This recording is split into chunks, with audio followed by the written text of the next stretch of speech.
Assalamualaikum warahmatullahi wabarakatuh. Saya Ari Kurniawan, mahasiswa Sistem Informasi Universitas Terbuka. Kali ini saya mengerjakan tugas 3 dari mata kuliah Basis Data, yang mana tugas kali ini akan terbagi menjadi dua bagian, yaitu praktikum transaksi dan praktikum basis data terdistribusi. Baiklah, langsung saja kita kerjakan, yaitu dari yang pertama praktikum transaksi, yang mana akan dilakukan dengan menggunakan PHP MyAdmin. Nah, untuk yang pertama saya akan menunjukkan penggunaan commit ya. Di sini saya akan menambahkan admin dengan rutin. Ini keadaan admin sekarang ada 5 admin, baik kita tambahkan di.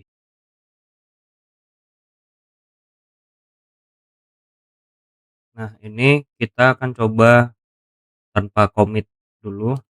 Nah, kita lihat apa perbedaannya. Nah, di sini sudah ada satu rutin. Nah, kita lihat dulu di administrator. Nah, ini belum ada Siti Siti Maimunah, belum ada ya. Namanya Siti Maimunah ya tadi. Coba kita execute.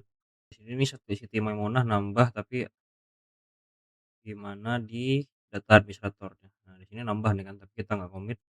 Kita lihat, nah di sini juga nggak nambah karena tadi kita nggak komit. Tapi di rutin kalau dijalankan dia nambah.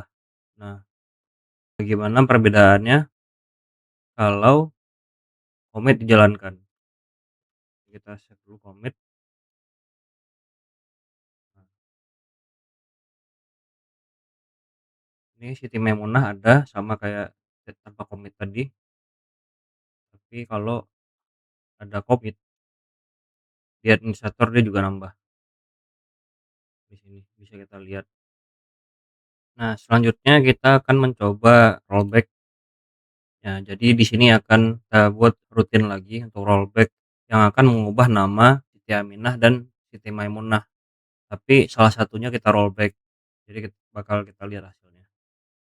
Nah, seperti biasa kita tambahkan lagi rutin baru. Di sini kita namakan rollback ya. Rollback ini dihapus dulu. Ini biar cepat kita ini aja ya. Kita edit. Nah, soalnya tadi si Siti Aminah namanya kita ganti jadi apa? Eh, Angelin.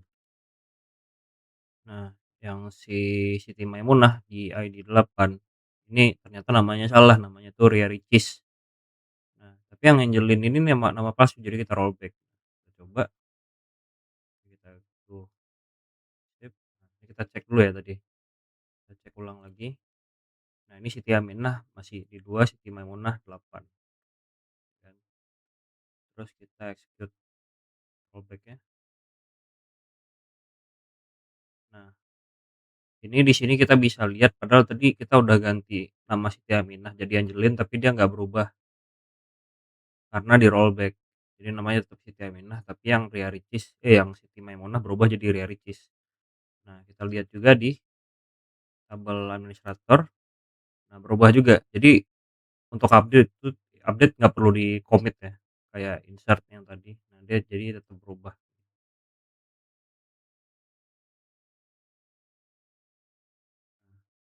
Ini dia tadi kan, Angelin gagal kan di rollback, yang Ria Ricis berhasil karena dia nggak di rollback. Nah, selanjutnya kita akan mencoba penggunaan save point ya. Jadi di sini ceritanya si Siti Aminah nih pengen ganti nama lagi jadi Siti Zubaidah dan beneran kita ganti karena ternyata namanya bukan Angelin. Lalu, si Ria Ricis ini pengen digantiin nama Oki Lukman, tapi ternyata kita butuh orang lagi bukan buat digantiin. Jadi kita tambahin Oki Lukman jadi admin juga bersama Ria Ricis. Nah, kita coba di prosedurnya ya. Tambah lagi rutin save point. Ini hapus dulu. Ini kopas aja biar cepet. Nah, jadi gini nih.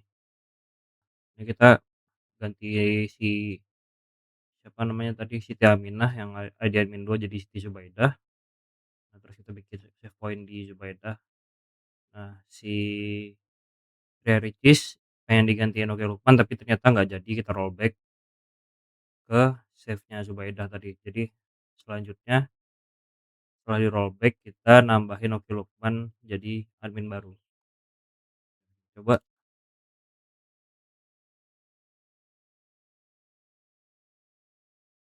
kita bandingin dulu ya yang tadi. Nah, ini sebelum sebelum di execute, kita execute sekarang. Nah, ini setelah di execute ya. Ini Siti Zubaidah udah berubah namanya dari Siti Aminah, si Ria Ricis masih ada walaupun tadi udah kita ditambahin di kodenya tapi di rollback dan Oki Lukman jadi admin baru. Ya kan? Kita lihat di tabel administrator. Nah, masuk.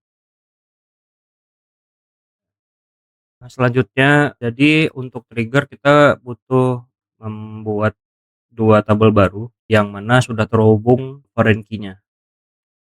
Nah, di sini kita akan membuat tabel obat dan transaksi obat yang mana pada transaksi obat ini dia menggunakan on the cascade ya untuk mengupdate tabel obat. Jadi ketika data transaksi obat bertambah nih kayak di sini ini akan ditambahkan tabel obatnya dulu. Nanti ketika transaksi obatnya nambah misalnya transaksi obat paracetamol nambah 10. Nah, yang data yang di tabel obat si paracetamol itu dari 100 akan berkurang 10 menjadi 90 gitu. Tujuannya itu. Nah, jadi kita langsung coba tambahkan dua tabel ini. Bisa dilihat tabel obat dan transaksi obat sudah di ini ya, sudah dibuat di sini dan ada data obat di sini yaitu paracetamol. Paracetamol harga 5.000 stok 100 ya kan. Nah, di sini kita akan membuat trigger, bikin trigger baru yang triggernya adalah TGR obat. TGR obat tabel eh, apa namanya transaksi obat. Triggernya akan berjalan ketika data pada transaksi obat itu sudah ditambahkan. Jadi setelah insert di transaksi obat, triggernya akan mengupdate stok obat di tabel obat ketika transaksi obat dijalankan dengan jumlah dikurangi dengan jumlah obat yang dalam transaksi gitu. Nah, kita coba tambahkan triggernya. Nah, di sini trigger obat sudah ditambahkan. Kita lihat lagi pada transaksi obat data masih kosong dan pada tabel obat sudah ada data stok 100 paracetamol ya kan. Sekarang coba kita tambahkan transaksi obat.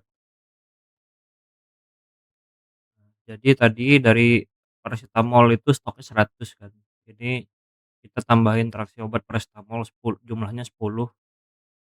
Jadi ketika ditambahkan transaksi obatnya, stok paracetamol akan berkurang dari 100 menjadi 90 kan. Coba ini bisa langsung terlihat stok paracetamol tadinya 100 menjadi 90. Transaksi obat tuh udah nambah tadi. Nih, si obat jumlahnya 10 kan. Nah, obat ini 90. Coba kita coba sekali lagi, misalnya 20. Nah, ganti jadi ini usernya lain, ID obat sama ini kita kurangi 20. Pasien 3 membeli 20 paracetamol.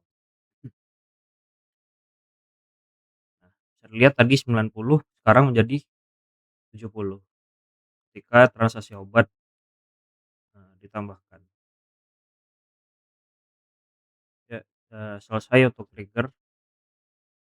Selanjutnya kita akan melanjutkan pada praktikum bagian kedua yaitu basis data terdistribusi.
Untuk praktikum basis data terdistribusi, karena pada percobaan sebelumnya itu MySQL saya rusak dan tidak bisa dibuka lagi, dan saya harus hapus semuanya. Jadi ini semuanya saya install ulang dan saya buat database baru yang hanya berisi satu tabel, yaitu administrator.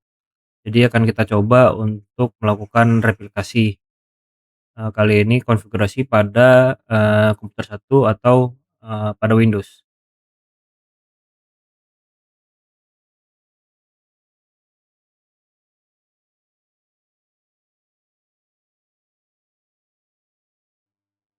Nah, ini sudah berhasil, pada konfigurasi replikasi di Windows. Selanjutnya kita akan, melanjutkan pada replikasi di, eee, konfigurasi